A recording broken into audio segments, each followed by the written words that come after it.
put the fear of the Lord in me. It put such a reverence in me where I realized in that moment how insignificant and how selfish I was being, thinking, oh, but my checklist is A, B, C, D. So I say this to a lot of you men and women. Are you having a checklist from God, or are you having a checklist from yourself? Oh, but he's not tall enough. Oh, her butt's not big enough. She's not blonde. She's not this. Do you think you know your future wife better, or do you think God does? What is up, guys? Welcome back to another video on the Christian Faith YouTube channel. My name is Mallory Hammond. This is my husband, David Christian Hammond. Yeah, my middle name's Faith. So for those of you guys who don't know, that's why we named it the Christian Faith. And today, we'll just jump straight into it. David, if you want to intro what we're talking about. Mal wanted to do the intro today, so that's why it's a little quieter. Yes, guys, what is up? Welcome back to another video on the Christian Faith YouTube channel. Today, we're going to be speaking about Christian dating, do's and don'ts, things that we did well on, things that we did not do the best on that we want you guys to avoid or just to be honest with, so you guys can hopefully get married. A bit of context, Mallory and I have now been married for almost a year. It's been around 10 months in about a week, and we got married in 2 months, guys. As crazy as that sounds, yes, 2 months, you heard that correctly, and it's been great, guys. It has definitely not been the smoothest ride, but it's been phenomenal. I'm so glad I married Mallory, and I hope she's glad she married me. And yeah, guys, we're just gonna give you some tips and tricks, just have a good conversation, so let's get it going. So I think I want to start this conversation by maybe addressing kind of what the point of marriage is biblically, because I know a lot of people may be in the spot of like, I don't know if it's for me, or maybe it's something that you desire, but you feel like it isn't something that's happening in your life. We'll make more videos expand on this in the future, but marriage biblically is just an extension of discipleship, and it's actually something that's going to further sanctify you. I only want to clarify this because a lot of times, because of secular social media, even sometimes Christian content we see on social media, it kind of idolizes marriage as something that makes you happy. And so when we talk about Christian dating, or when we say courting, because we actually don't see dating in the Bible, and we'll get into that, it's not for your happiness. It's not like there's going to be happiness that comes with it, of course, and fulfillment and joy, but marriage, you're actually going to be dying yourself every single day. It's going to force you to like fully rely on the Lord, and it's going to expose how selfish you are. It's going to require you to be selfless and to be sacrificial to the other person. So that is why we would encourage and exhort people, of course, yes, if you're called to it, but we believe it's a very beautiful thing for Christians to get married. Yes. You know, it's so funny, guys. It just came to my mind. A lot of people all agree, especially our generation. What are you, Gen Z? I'm 1 year off from being a millennial, so I'm kind of in between. But anyways, so guess my age. What age am I, guys? I'm probably a little bit older than some of you. He's been 27 for 10 years. I've been 27 for 20 years. I'm going to be 20 in a couple months. Anyways, everyone can agree that children are, of course, they're great, but like, oh man, when you say you guys are going to have kids, people are like, oh, that's a lot of work. That's very selfless, right? Taking care of a child. Okay. But that's no different than marriage. Isn't it so funny that with marriage, people are like, wow, that's so great. Honeymoon, buttercup, sunshine, rainbow. Oh, but kids, that's going to really toughen you up or make you into a man. Guys, I will be honest. Of course, I don't have kids yet, but I will tell you, marrying a Latina, she is a big kid, okay? No, marriage, guys, is sanctifying, and that is the first thing that I would like to tell you guys. Of course, Hollywood, TikTok, goofy influencers, and this is really why we have this channel. They paint this false narrative that marriage is a cakewalk, and you guys know who I'm talking about. Emmy Brooks, Malik, Ashley Heatherton, yada, yada. We love them. I think they're solid people, but they are definitely not preparing you guys for marriage at all. There's no way. If I was a Christian and I saw that, I would be so hyped to get married, and then when I got married and I was getting hit left, right, and center, 3 in the morning, 4 in the morning, 5 in the morning, spiritual warfare. We're talking like Mal crying, myself, like, man, if you guys know, you know, it wouldn't prepare me. Okay, guys, and that is such a beautiful thing, but it is not easy. So like Mallory said, whether you are single, right? As men, I say you're on your Paul arc. For women, you could say Ruth arc, right? You're single, you're married, or you have kids in the future. It's all discipleship. It's all unto Jesus. It's all Matthew 6:33. So do not think just because now you're going from single to married, now all of a sudden the work is done and it's this like happy cakewalk. In fact, my friend, I would say your life has really only just begun. Yeah, I just want to further reiterate, this is not us attacking like those content creators or the fact that I don't think that they're, ever even saying that marriage is necessarily easy, but social media, we get so caught up in only posting the highlights, and we say that as content creators, like it's something that kind of naturally happens. So a lot of people that have been single, maybe they're Christian, and they see this Instagram feed, and it's like, oh, we're going on all these dates, and like my husband does this and this for me, and like my wife does this, and like it seems so sunshine and rainbows. And we just wanted to clear that from the very beginning, that like that's not marriage. But and again, I don't even blame those people. Like, it'd be awkward if you posted like your fight with your husband or something, and like, but that's what we hope to bring, a breath of fresh air to this content creation space in the Christian world, is us being vulnerable and honest on this page with like our shortcomings in marriage and evangelism as Christians. And hopefully that can, like I said, be a breath of fresh air to you guys, and make you feel like you're not necessarily like on the right path or on the wrong path. But we have one of Mal's dogs out here. His name's Mac. He's 18 years and he is an old dude, man. I am so surprised he's still alive. He's just kicking it, man. He's a little, what is he, a Shih Tzu?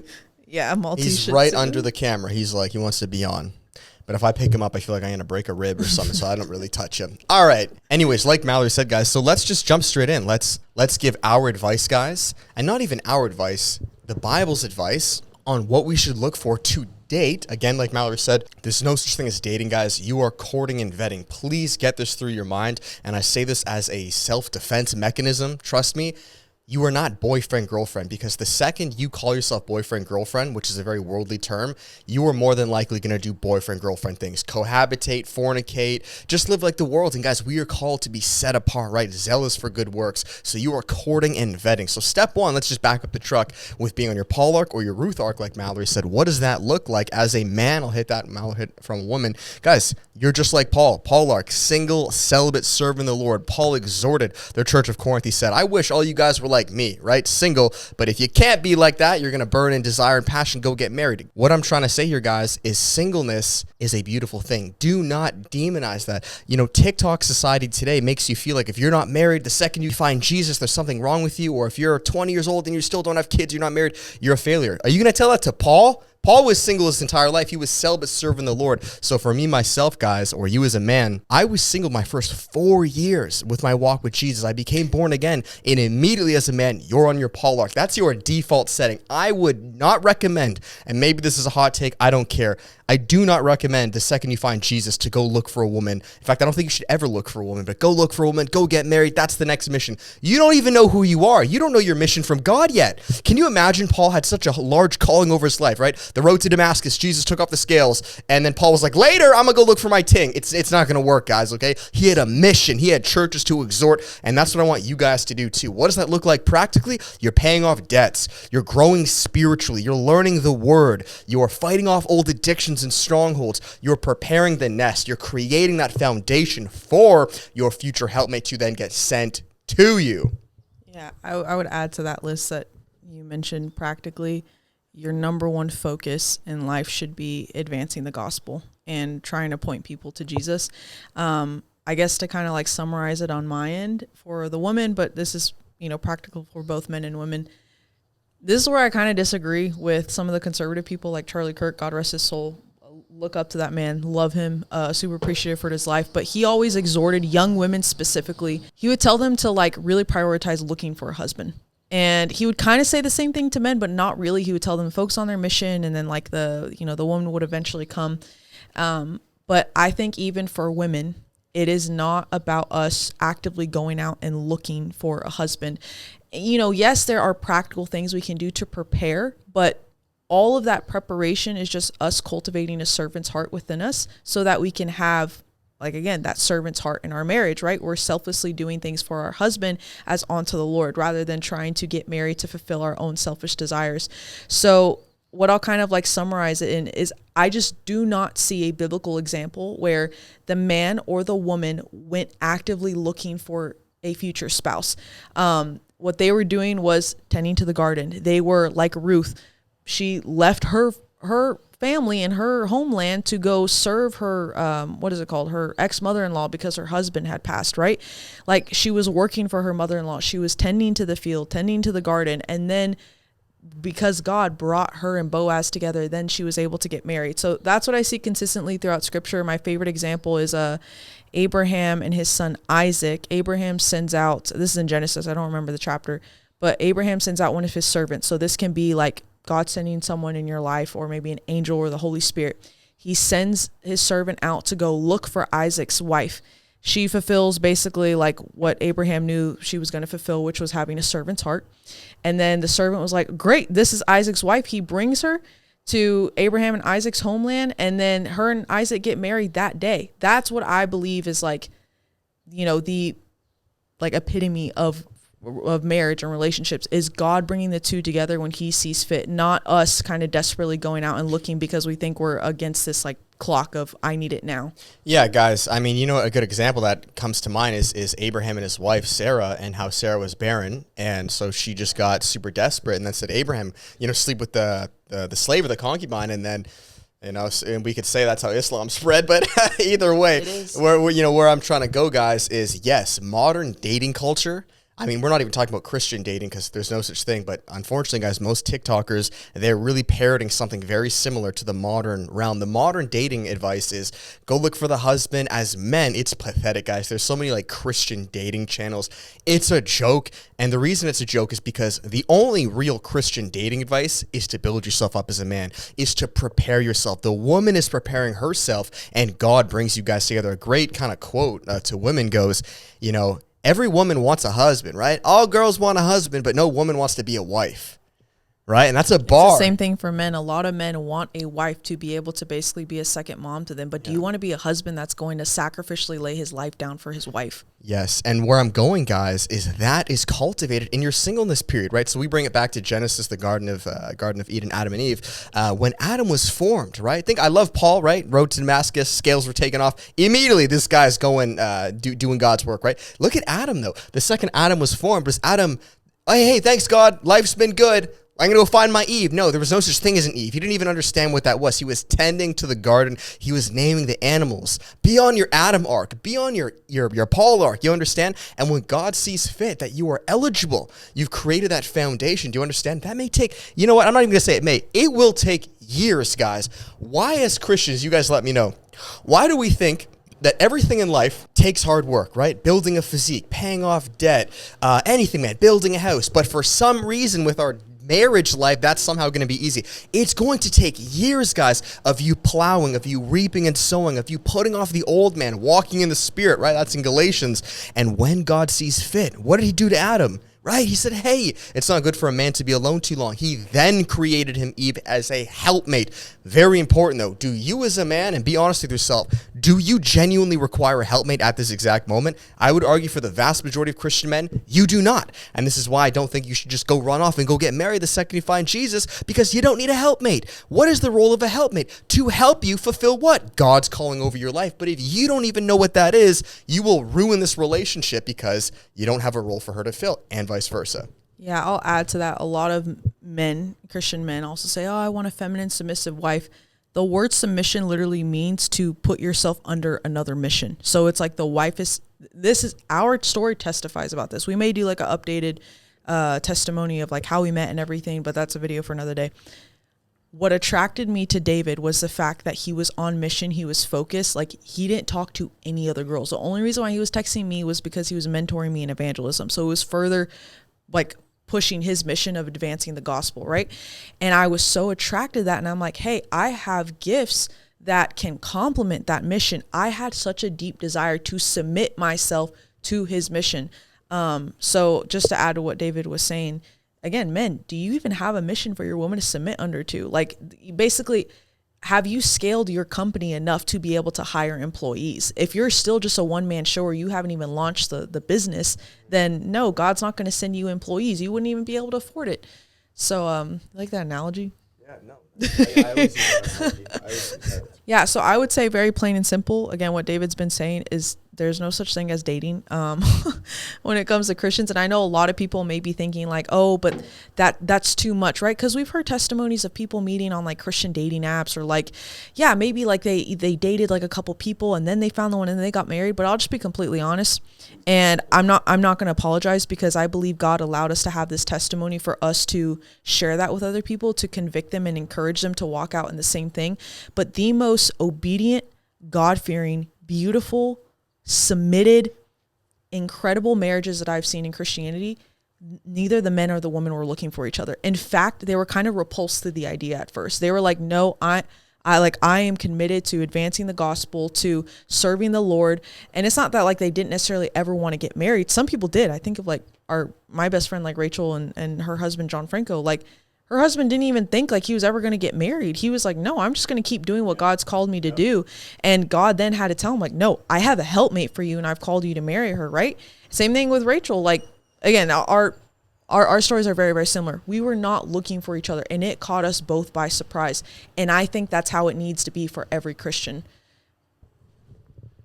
Yeah, exactly, guys. We say this with love because there are so many men today, guys, that are very effeminate. And what I mean by that is they're looking, like Mallory alluded to. Well, guys, we got to be completely honest here. As men, we just got to call a buck a buck. And don't ever think, because we'll speak about being lonely, yada, yada. Of course, guys, you're going to deal with some loneliness. But the majority of men, you are not looking for a wife. You are looking for a second mother. Let this truck pass. Guys, this may sound a little sexist. That's completely fine. Think whatever you want. Woman was created for man. We understand this, right? And this is the order in Genesis. This is how it goes. It's all throughout the New Testament, Old Testament. Think about this, okay? Like Mallory alluded to with the employee example, right? If you as a man don't have that mission, if you don't have that corporation, if you don't have a spot for her to fill, why would God send you a helpmate? That's the best example I can think of. If you are a man building your empire and you yourself don't need employees, think of a business. It's not scalable to the point where you can even afford to hire other people. Because guess what? When you bring on other people and you can't meet their demands, what do you think is going to happen? Imagine I was to bring on employees, but I didn't actually need them, or I didn't have the funds to, right? I lied to them on the resume. I said, yeah, I'm going to pay you, $50,000 a year. You're going to get these benefits, health insurance, yada, yada. But I lied. That's what's happening with a lot of relationships. Men are lying. Guys, you're not ready to lay down your life. Say goodbye to your paycheck. Half that's gonna go now. Say goodbye to your time, especially when you have kids, and that is okay. Why? Because we are both doing it as unto the Lord. So the point I was trying to make. All right. Oh, yeah. Thank you. That's good. Thank you. Yeah. Thank you. It's all good. No problem. He just threw it. Anyways, it's funny, guys. We got a FedEx guy, and he had the package. He just like threw it over the fence, and I was kind of like, he saw us. He's like, "Oh, I did not see all that." Yeah, he didn't know that I saw him just chuck the thing over the fence. But anyways, yeah. So if you have broken FedEx, that's why. Go Amazon. Anyways, yeah. So like I was saying, guys, as men, if we're gonna be honest, we are just looking for someone to satisfy our sexual pleasures or a second mother. Right? And you know what the whole point of a wife is, guys? To genuinely help that mission God has sent. So you know what? Let's just give our testimony real quick, and then we're going to give you guys some things that, maybe we could have done better because, yes, believe it or not, we make mistakes. I'm just joking. Yeah, of course we made mistakes. So first and foremost, guys, Mallory and I met because I had my Christ-developed ministry, right? It was evangelizing full-time. I'm not saying you guys are going to have a ministry online, but you should all be evangelizing. There's no excuse. I was doing that, single, celibate, serving the Lord, and it got to a certain point where randomly, I don't know if you want to tell them how we met. So I had my old Instagram called Mallory Garza, where I was just posting gospel videos, right? Trying to spread the message of the gospel the best way that I could. It got pretty big. So Dave and I had been following each other mutually for some time. And I think we kind of like mutually reached out to each other because I had been evangelizing for the past 2 years, since very early in my walk with the Lord. But I felt this calling to really start going out to college campuses in a similar way that David did. I didn't even really put two and two together, but he was like, hey, I'd love to help you out and mentor you a bit. And I think people were thinking I was sliding in her DMs to date her. No, or something. What's so funny is he mentioned, because he was also asking me questions about LGBTQ, how to minister to them, because I was something I was very well versed in. And I just immediately was like, yeah, here's my number. I didn't think anything of it. I'm like, this is a brother in Christ. We're going to sharpen each other. Amen. Praise God. It was just so funny. And he tells me now, he's like, I don't know why you sent me your number so quick. I was like, I don't know. We're going to hop on a phone call. It was a business thing. And yeah.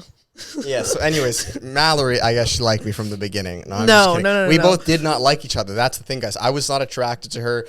He was not highlighted to me in any way. I'll just say that. Yeah. It's not that I thought he was ugly or no. I actually thought he was really cool. He was a power lifter. He was strong. He was an evangelist, and he was, really big on preaching against sin. So we always joke too, our souls were attracted to each other. Right, exactly. No. But our flesh, maybe not yet, right? And that's a good thing, guys. That's another tip too. I'll be honest, just a bonus tip. You want to be attracted to each other's souls before the flesh. A lot of people, guys, if we're going to be honest, they act just like the normal world, you know? She doesn't go to church. She doesn't really follow Jesus. Maybe she has John 3:16 in her Bible, but she's a fine ting, man. She got a fat you-know-what. That's not going to cut it, guys. It's not going to be good enough. So Mallory and I, we were both attracted to each other's soul. So what happened is organically, kind of think of it like a team, guys, like a business partner of venture. We just both took each other on. I was coaching evangelists at that time. I took her on. She was sharpening me with some, how to evangelize to LGBTQ. We started to get on phone calls. And organically, guys, it began to grow. We noticed, hey, you know what? And it's so important, guys, because we didn't have these rose-colored sex goggles on. We were completely, and this is the tip for courting, completely looking at each other as objectively as we could, right? What does it mean to court? Guys, view it like a business example, right? If I'm the employer, right, and I'm looking for an employee, or, you're the employee, at the employer, what are they doing? They're genuinely testing to see, are you a good fit, right? Do we work well? Do we share the same values, the same doctrine? Are we both on the same page with evangelism? If you guys aren't, there are huge discrepancies. I'm not even saying it has to be red flags, but let's say Mallory is like hyper charismatic Pentecostally, and I'm like, that Rabbi Sheba, not real. This is stuff you guys got to keep in mind. I'm not saying it's a deal breaker. Of course, you're gonna have differences, but that's where you court and you vet. We say, you know what, Mallory, wow, yes, we have some differences, but all in all, we're almost identical. Mallory and I thought the same with politics. We thought the same with the gospel. We had the same spiritual lens. And then fast forward, we were kind of texting back and forth for like a month and a half, I think between October and November of 2024. And then we met in person December 2024. And again, we'll have to reshare our whole testimony another day, because like God had actually told me a week before we met, or a week and a half before we met in person, that he was my husband. And so that was something I was like keeping hush hush, of course, because if God tells you that, which he might, and a lot of times he always tells the woman first, but do not go and tell the other person, because that is spiritual manipulation. So let God work things out. If he was the one who really said something, then it'll happen. Yeah, I would say just like with us being in person, it fit like, this is such a weird analogy, but like a hand in the glove. Like, yeah, like it was, I want to say perfect, but like, it's so funny. David even says it feels like he was like, your body was taking over or something. Like everything was just happening so smoothly. And yeah, exactly. And I really do believe, again, it's because the Lord is bringing us together at that exact timing, which is so funny, because I thought in my carnal mind, like it was going to take a year for us to like get together, because I didn't even know if he liked me. And because I didn't know that God told her I was the husband. I didn't know any of that. I'm going to meet up. And that's the thing, guys. We met up. I don't think you told him that. We met up for evangelism. Okay. Yeah. I was initially going because I had a buddy. He was out in Dallas, and I was staying at his house. It was getting too cold in Canada. If you guys know, we're in Texas. It's like hot year round. So I went there to evangelize. Mallory, we were talking. She said, hey, I'll come out and film for you evangelism. Because I lived in Dallas. Isn't that crazy? The Lord told me to move to Dallas 6 months prior. And what's crazy, the one friend he had in Dallas, I also knew through another mutual friend. Yeah. So all guys, where we're going is God's gonna, you really don't have to worry about like, do I have to pull these strings? God's lining all this stuff up. I was, even before talking to Mallory, I was already going to go to Dallas. I was, like I said, I was going to stay with my buddy. And we met up, we talked, we evangelized, she helped me. It felt like such a good match. I even told her too, I said, man, I feel like we're such a good team. Like, I can't wait to travel the world. The first day, yeah, he was like, Lord willing, I can see us like traveling together, and like we make such a good team, because we were kind of like ma and pawing the whole thing. Like I talked to the girls, he talks to the guys, and like I did videography and photography in the past, so like filming for him and like I have for other people was just, again, seamless and worked together so perfectly. And it was just so funny because he's saying all this and I'm trying so hard not to laugh, like, dang, this dude has no idea. like his mind, it was catching up to what his soul and our souls already knew, which is really cool. And then, guys, long story short, what happened after that is, after that week I was there, we kind of agreed. We're like, all right, you know what? Let's give this a real shot. Again, keep in mind, at this time, I didn't know God spoke to Mallory about ABC. I knew nothing of this. And I think that's so important, guys, because as a man in particular, let's be honest, we know we can get very lustful, right? And we know the Bible says 1 Corinthians 6:18 to flee from sexual immorality. So thank God I really mean it, guys. I wasn't thinking about any of that. My main mission was to evangelize. I realized how good of a partner she was. And I said, you know what? When I left back to Canada, I said, let's give this a good shot. Sure, let's consider us official as far as we're actually courting and vetting now. And then for the next 6 weeks, we FaceTimed every day, like 5, 6, 7 hours a day. And I want you to tell them too the questions we asked, because we're not saying we were perfect, and we're going to get into that in a little bit later, but you know, how we got to know each other. Yeah, we may have to make a part 2 in the future, but I just want to like clarify. Let him in. Yeah, I kind of just want to clarify before we get into more of that. When we talk about our shortcomings, we want to be very vulnerable and honest about it, because yes, David did work on his end a lot. I did work on my end, right? Like, and really what it was just us being obedient to what the Lord was asking us to do specifically. The Lord asked me to move to Dallas. I said, I don't have the money, but I'll go, right? The Lord asked me to start working in photography and videography. So I did that. And I was filming other evangelists. So then I opened the door for me to film for him, right? The Lord asked me to start preaching online. So I started doing that, so it's going to look different for every person. But I want to add, like, David and I, if we were to make like, hey, you need to do A, B, C, D, E, F, G. I can even speak for me. I had maybe like A and B. Like I was obedient with specific things, but like I did not earn marriage necessarily. And that's something I want to clarify. Like, again, we fell short even in courting and before getting together. And that's why I really wanted to reiterate from the beginning that marriage is just an extension of discipleship. And it's God calling you to further die to yourself and to go through sanctification, right? And so I don't want you guys to watch this and think that, oh, they did everything right, they had the ministry and this and this. No, like God actually, I was crying today just thinking about it. Like God showed so much grace and mercy to me, where like I looked completely different at the time. I dressed very masculine. I had a very masculine demeanor. I was very, very like, what is it, like just insecure. Yeah. And yeah, just like I was like very demeaning, like or like dominating, just domineering. I still had debt that I'm paying off, that I'm still paying off, right? I was like not great with finances. I'm still trying to get better with finances. Like there was a lot that like other people may say, even like my mom, she was like, yeah, you're not ready for marriage, but you know what, God saw me fit for that, right? So I just want you guys to be encouraged with that you don't have to have everything perfect in order to earn your husband or your wife. That's still a gift that God's going to give you. And yeah, so with that said, we were courting, and I believe it was 3 days into, he was already back in Canada. 2 so days. We were FaceTiming. Yeah. And I basically told him, I was like, hey, if this is really from God, I don't want to waste time. So like, I want to ask every question to make sure that we're actually a good fit.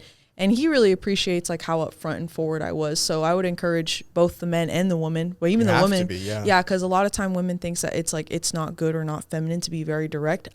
That's what you need to be direct. Like, again, I just did not want to waste any time. So from that point, we asked all the hard questions. Do you want to have kids? How many? When? What are your finances like? Like, what do you expect our roles to be within marriage, right? Do we agree on that? What are our theological beliefs, right? We'd already like kind of known a little bit on that, really clarifying. And it was just cool too, because like we agreed and we're on the same page with like most things with that. So it was, again, God just like seamlessly working everything. Exactly, guys. So just know this, okay? Whatever you guys don't talk about or sweep under the rug will come out later. The reason Mallory and I were able to get married in those 2 months, which was, like we said, the 6-week period and then like the 2 weeks beforehand, was because in that time when I went back home, we drilled into each other, guys. Do not be afraid to ask these hard questions. And I find, especially, I don't know, maybe with men or with women, but we get very afraid of like, but what if I scare her off? What if I come off too aggressive, or I may be too controversial, or I'm too extreme in their eyes? Man, you are so much better finding that out now than later, because let me make this very clear.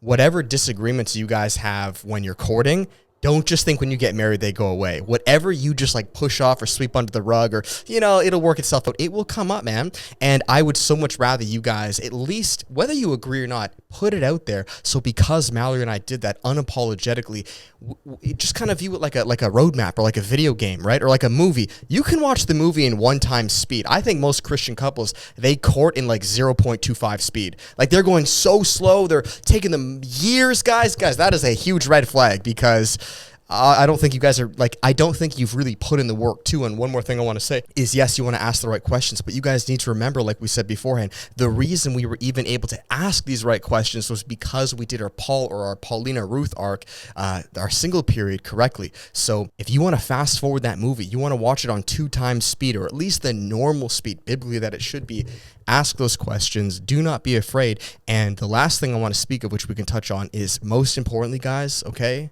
You need the confirmation from God. And yes, I'm assertively saying that to both men and women. Now with Mallory, you guys know that she got that quite a while beforehand, probably like months before I did. And I'm not sure if this is the case where God normally speaks to the woman before the man. I don't know, but I can definitively tell you guys, and I want to touch on this.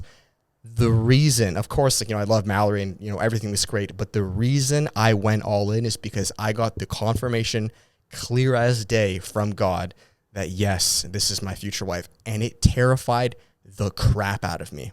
So I don't know if you wanted to elaborate on that a bit. Well, mine was the same thing. The only reason why I allowed my heart to even be open to David, and open to us flirting that week that we met in person and stuff, was because God gave me the okay. And he was like, yes, this is a man that I have for you. If I didn't get that from God, he knew he had to tell me in advance, I would have been very closed off to David, and it would have kept it very professional. We wouldn't have hung out outside of the evangelism stuff.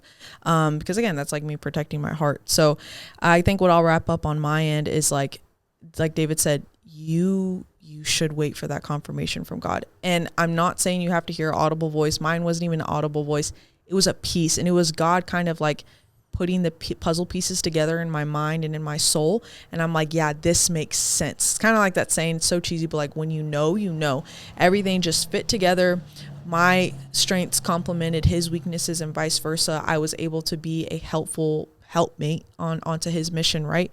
Again, it just came with that peace. So don't think that I'm saying, oh, you have to hear, God say this, or you have to get a sign. Don't start asking for signs. Just you're going to feel a peace, and it's a knowing. Yeah, the reason Mal's speaking quick is we got to head out pretty soon. But I want to just wrap it up here with you guys. For men, I'm just going to tell you exactly how it was for me. And I think this is a really good sign, guys, because I think most Christians get the opposite, or at least they're portraying it on TikTok like it's the opposite. When you get the confirmation from God, right? How I got it was this. I was driving home, right, from Texas. I was driving to the airport back to Canada, and I just vividly remember, right, just kind of processing the entire week, hey, she seems like a great girl. I'm speaking to God, right? She seems like a great girl. Wow, this is good. But my flesh, I'll be honest, I don't want to marry. I was more selfish. I want to live my own life. I want to be single. I don't want to take on the responsibility. I wasn't that attracted to Mallory. I was whatever, let me do my own thing. And God, again, not audibly, but I felt it, I could write it down on a piece of paper, just how I heard it, even though I didn't hear it. If you guys know, he told me, he said, David, it's not about you, as in, who cares what your selfish desires are? Do you think I'm bringing you two together just so it can make you happy, right? Like we said at the beginning of this video, just so it can satisfy your flesh? No, it's because there is a mission. If you two can objectively win more souls, right, for Jesus together, then that's why we're putting you guys together. And that, like I told you guys, put the fear of the Lord in me. It put such a reverence in me, where I realized in that moment how insignificant and how selfish I was being, thinking, but my checklist is A, B, C, D. So I say this to a lot of you men and women. Are you having a checklist from God, or are you having a checklist from yourself? Oh, but he's not tall enough. Oh, her butt's not big enough. She's not blonde. She's not this. Do you think you know your future wife better, or do you think God does? And when he gave me that check, I said, God, I am terrified, but if this is what you want me to do, then I have, I kind of have no choice. We're slaves of righteousness. And from that point, we then started the courting process. So you need that. Very important. And if you don't have that, ask. Because the worst thing, I want to say this, okay? It is one thing, okay, to wish you were married, right? So it's one thing to wish, I can't wait to get married. It is another thing to wish you have waited, though. Because once you're married, that's it. You're locked in. So, hey, if you're single and you're saying, I really want to get married, that is a lot better than saying, I wish I waited. You understand? Take your time in this beautiful season. Like David said earlier, your season of singleness, it is not punishment. It is preparation. Yeah. And again, I look back and I'm like, dang, there's so much that I could have done better beforehand, so that I could have been better prepared. But, we'll make a part two. Yeah, we'll definitely make a part two. But that's so beautiful is, again, marriage, your partner is going to sanctify you, grow you, challenge you. Because we actually then got to speak of when we got married, and then all the spiritual warfare, yada, yada, yada. So there's a lot. So last thing I'll probably just end it off with is, I feel like a lot of people may be watching this and they think yeah, I get it. We're slaves of righteousness. We know that verse, Romans 12:1, present your life as a living sacrifice. But I have these wants and yada, yada. I just want to remind you of Psalms 37:4, I believe, where it says, delight yourself in the Lord and he will give you the desires of your heart. That's not saying that God will give you all of your fleshly desires, but rather you delight yourself, you fully submit yourself to the Lord, present your life as a living sacrifice, because you understand that you've been bought at a high price. and it's no longer you who live, but Christ who lives in you.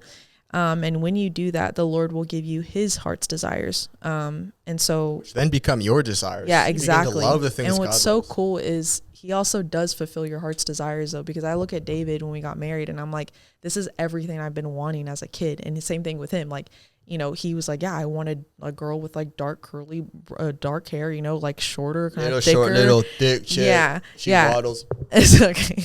But, so yeah, just like as scary as it is, and as much as you may think like, oh, but I don't want to be with someone ugly or whatever it is, let go of everything you think that you want. Be fully focused on advancing the kingdom and the gospel.